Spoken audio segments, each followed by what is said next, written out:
Oisín and Tír na nÓg. Long ago, people in Ireland believed that there was a beautiful land in the Western Sea called Tír na nÓg, the land of the young. It was a place where the trees were always green, the flowers were always in bloom, and the men and women never grew old.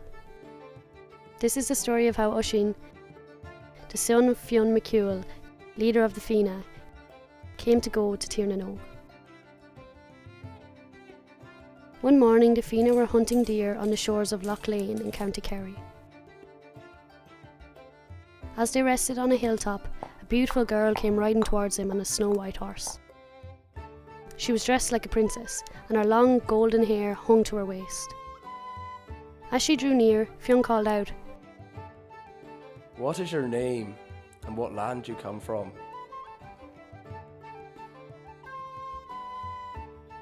"I am Niamh of the golden hair,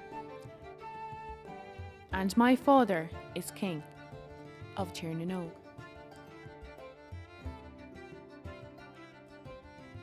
I have heard of a great warrior named Oisín. I have come to find him and ask him to return with me to the land of the young."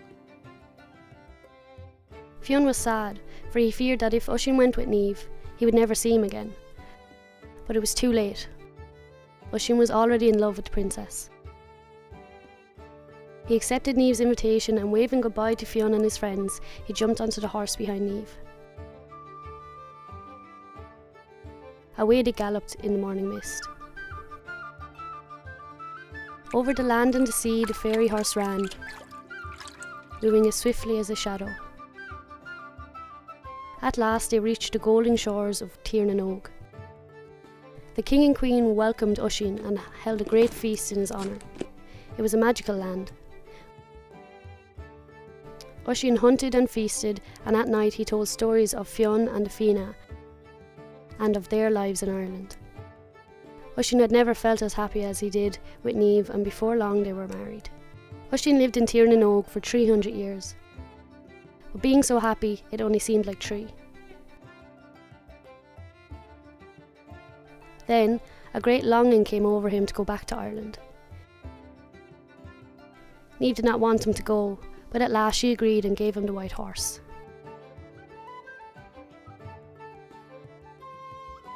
Niamh warned him, "Set foot even once on the soil of Ireland, and you will never return to Tír na nÓg again."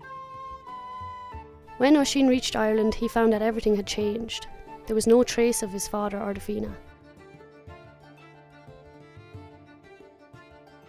As he passed through Glen na Small, the valley of the Thrushes, he saw a group of men trying to move a large stone.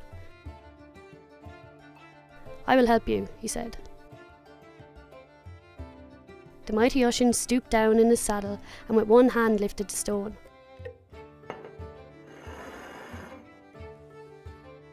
But as he did so, the saddle strap broke and he tumbled to the ground.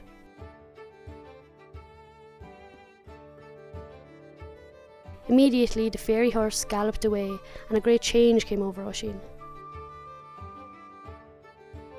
In the blink of an eye, the great hero of the Fianna became a withered old man. Unsure of what to do, legend has it that the men brought Oisín to St. Patrick. St. Patrick tried to comfort Oisín in his old age. When Oisín learned that the Fianna and his father were long since dead, his heart was filled with sadness.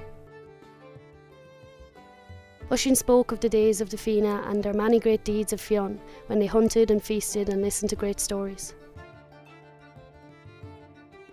He spoke of his time in Tír na nÓg and his beautiful wife Niamh. Although Oisín died soon after, the wonderful stories of Niamh and Oisín have lived on.